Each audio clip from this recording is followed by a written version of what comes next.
Good evening po. Nandito naman po si Marigold ng 915. Ngayon po ako pa gagawa ng dumplings po. Yakon gyoza po. Hiwain ko na po yung mga ingredients. Yan. Ito po, bawang po ito. Bawang, hiniwa ko na po siya. Ang susunod ko naman pong hiwain ay ang nira. Ito po, nira.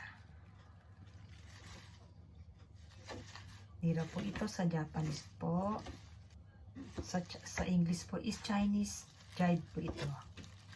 Chinese child. Ito po. Iwain ko na po. Ito na po yung ating nira po.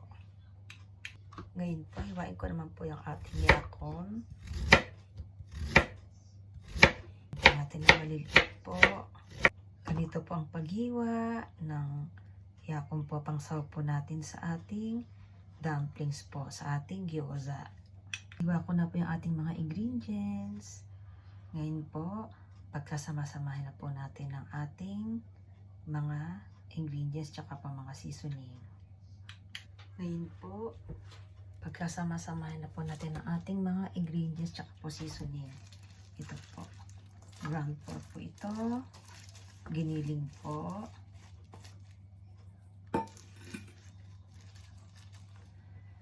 ito po, yakon po ito. Ito po yung yakon.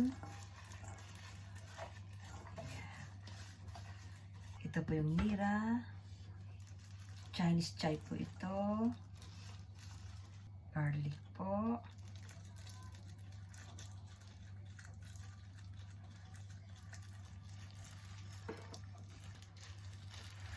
Ngayon po, ilagay ko naman po yung ating mga seasoning po. Ito po, sake po.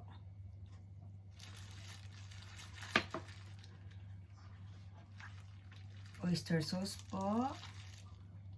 Po. Sesame oil po. Black pepper po. Tsaka po, lagyan po natin ng asin po. Salt po. Shio po. Sa Japanese po. Ito po, nalamas ko na po. Patulogin lang po natin ng mga 10 minutes lang po. Bago po natin ibalot sa ating balat ng gyoza po. Ngayon po, babalutin na po natin ang ating gyoza. Gagamit po ako ng katakuriko po ito sa Japanese po. Sa English po is cornstarch po. Lagyan ko po ng tubig. Para po magsarap po yung ating balat. Haluin po natin. Po, babalutin ko na po yung ating gyoza. Ito po.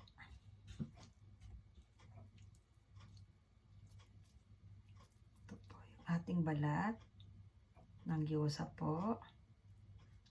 Lagay ko na po itong ating ingredients na ginawa. Lagyan po natin ng cornstarch po. Para po magsarap po siya.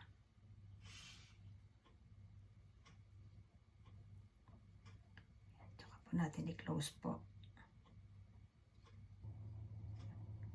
Ganyan-ganyan lang po natin. Ito na po yung ating gyoza. Yan po. Ito na po yung aking ginawang gyoza. Ito po. Ito pa po. Gagawa po tayo ng sauce ng gyoza. Suka po. Vinegar po. Tsaka po soy sauce po. Tsaka po layo po. Layo.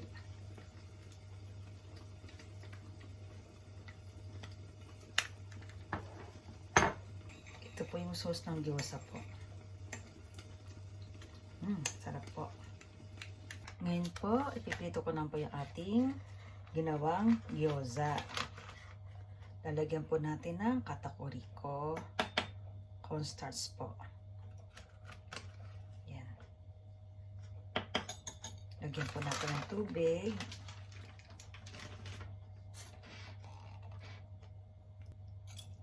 Haluin po natin. Ngayon po, iprito po natin ang ating gyoza po. Ito po.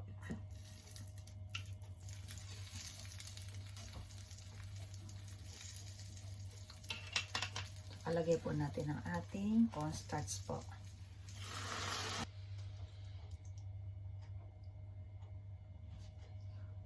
Pabigyan po natin ng apoy. Yan po. Takpan po natin siya. Pakukulan lang po natin siya hanggang sa matuyo po yung tubig niya. Luto na po yung ating gyoza. Patayin na po natin ang apoy. Tingnan niyo po, oh. Ganyan po. Yan. Yan po ang gusto ng asawa ko. Yan.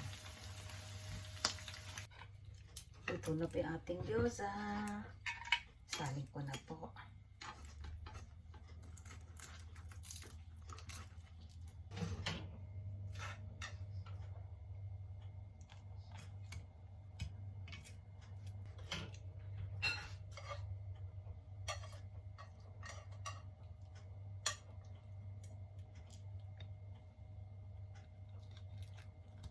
Ito na po yung aking lutong gyoza. Yan po. Tsaka po ito po yung sauce. Yan.